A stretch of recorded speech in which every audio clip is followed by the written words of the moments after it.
नमस्ते और दी एक्सप्लेनर में आपका स्वागत है। आज हम एक ऐसे टॉपिक का कोड क्रैक करने वाले हैं जिसमें अच्छे से अच्छे केमिस्ट्री स्टूडेंट्स भी कंफ्यूज हो जाते हैं। SN1 और E1 रिएक्शंस के बीच की कंपटीशन। क्या आप भी कभी फंसे हैं ये सोचते हुए कि इन दोनों पाथवेज में से मेजर प्रोडक्ट कौन सा बनेगा? चिंता मत कीजिए, आज हम 3 अलग अलग केसेस सॉल्व करेंगे, जिससे एक ऐसा फ्रेमवर्क बनेगा जो आपके सारे कंफ्यूजन को हमेशा के लिए दूर कर देगा। तो चलिए अपने डिटेक्टिव हैट्स पहन लेते हैं। ठीक है, तो चलिए अपने पहले केस में डाइव करते हैं। ये केस एटम्स के 3D अरेंजमेंट के बारे में है, जिसे केमिस्ट्स स्टीरियोकेमिस्ट्री कहते हैं। तो सिनेरियो ये है, हमारे पास एक प्योर स्टार्टिंग मटेरियल है जो मेथनॉल के साथ रिएक्ट कर रहा है। सबसे बड़ा सवाल ये है कि जो मेजर सब्स्टिट्यूशन प्रोडक्ट बनेगा उसकी स्टेरियोकेमिस्ट्री क्या होगी।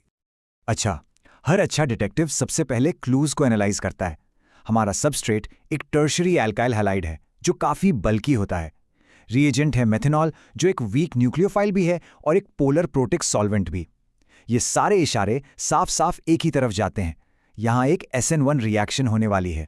यहाँ सबसे जरूरी बात यह है कि SN1 मैकेनिज्म एक 2 स्टेप प्रोसेस है। पहले स्टेप में लीविंग ग्रुप निकल जाता है और एक फ्लैट ट्रिगोनल प्लेनर कार्बोकैटायन बनता है। ये जो फ्लैट शेप है ना, यही गेम चेंजर है। पता है क्यों? क्योंकि दूसरे स्टेप में मेथनॉल का मॉलिक्यूल अब ऊपर से या नीचे से दोनों तरफ से इक्वल प्रोबेबिलिटी के साथ अटैक कर सकता है। इसका मतलब ओरिजिनल 3D इंफॉर्मेशन पूरी तरह से खत्म हो चुकी है। और जब ये अटैक दोनों तरफ से बराबर चांसेस के साथ होता है तो हमें क्या मिलता है? हमें मिलता है R और S प्रोडक्ट्स का एक परफेक्ट 50-50 मिक्सचर। इसी स्पेसिफिक ऑप्टिकली इनएक्टिव मिक्सचर को रेसिमिक मिक्सचर कहते हैं। तो केस 1 का फैसला बिल्कुल साफ है। एक रेसिमिक मिक्सचर बनता है। स्टार्टिंग मटेरियल की जो ओरिजिनल कायरलिटी थी वो पूरी तरह से खत्म हो जाती है। क्यों? क्योंकि हमारा की इंटरमीडिएट यानी कार्बोकैटायन बिल्कुल फ्लैट और सिमेट्रिकल था। Case closed. चलिए अब अपने दूसरे केस की तरफ बढ़ते हैं। ये वाला थोड़ा अलग है। यहाँ हम देखेंगे कि कैसे मॉलिक्यूल्स कभी-कभी एक छोटा सा जादू करते हैं और खुद को रीअरेंज करके एक ज्यादा स्टेबल फॉर्म में आ जाते हैं। तो प्रॉब्लम ये है 3,3-डाइमेथाइल 2-ब्यूटेनॉल यानी एक अल्कोहल का डिहाइड्रेशन, स्ट्रॉन्ग एसिड और हीट की प्रेजेंस में। यहाँ कीवर्ड्स पर ध्यान दीजिए, अल्कोहल, स्ट्रॉन्ग एसिड और हीट। ये इवन रिएक्शन के क्लासिक साइंस हैं। सवाल यह है कि मेजर एल्कीन प्रोडक्ट कौन सा होगा?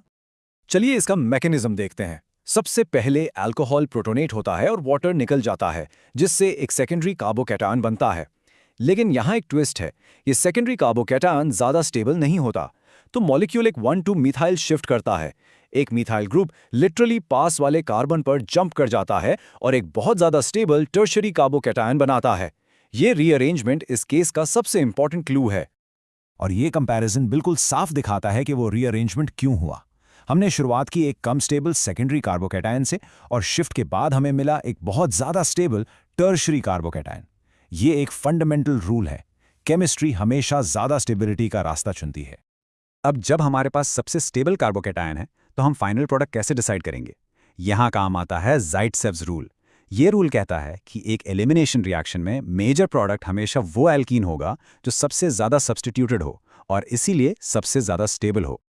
इसीलिए हमारे दूसरे केस का फैसला आ गया है, 2,3-डाइमेथाइल 2-ब्यूटीन मेजर प्रोडक्ट है। ये रीअरेंज्ड ज्यादा स्टेबल कार्बोकैटायन से बनता है और ज़ाइट्सेव्स रूल को बिल्कुल अच्छे से फॉलो करता है। और इसी के साथ केस 2 भी सॉल्व हो गया। हमारा आखिरी केस एक रेस है। हमें ये पता लगाना है कि इन 4 कंपाउंड्स में से कौन सा SN1 रिएक्शन में सबसे तेजी से रिएक्ट करेगा।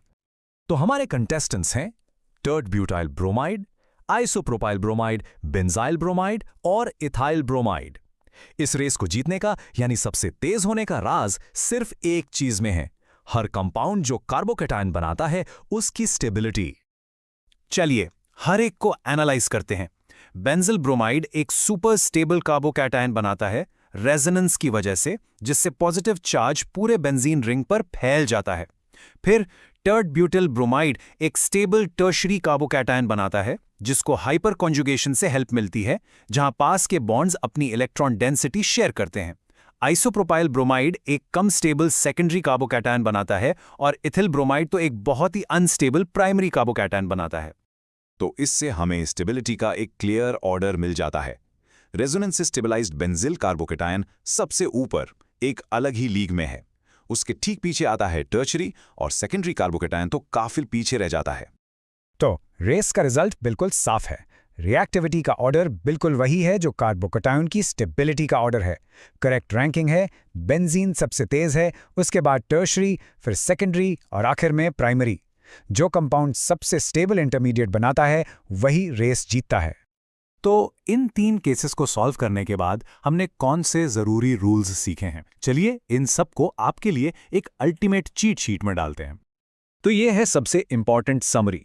याद रखिए, रिएक्शन का रेट पूरी तरह से कार्बोकेटायन की स्टेबिलिटी पर डिपेंड करता है। स्टेबिलिटी ही सब कुछ है। हमेशा रीअरेंजमेंट्स पर नजर रखें। कायरल सेंटर पर SN1 रिएक्शन से रैसिमिक मिक्सचर मिलता है। इवन रिएक्शंस सबसे स्टेबल एल्कीन के लिए ज़ाइत्सेव्स रूल फॉलो करते हैं। और हाँ, वीक न्यूक्लियोफाइल्स और पोलर प्रोटिक सॉल्वेंट्स इन रिएक्शंस के लिए स्टेज सेट करते हैं।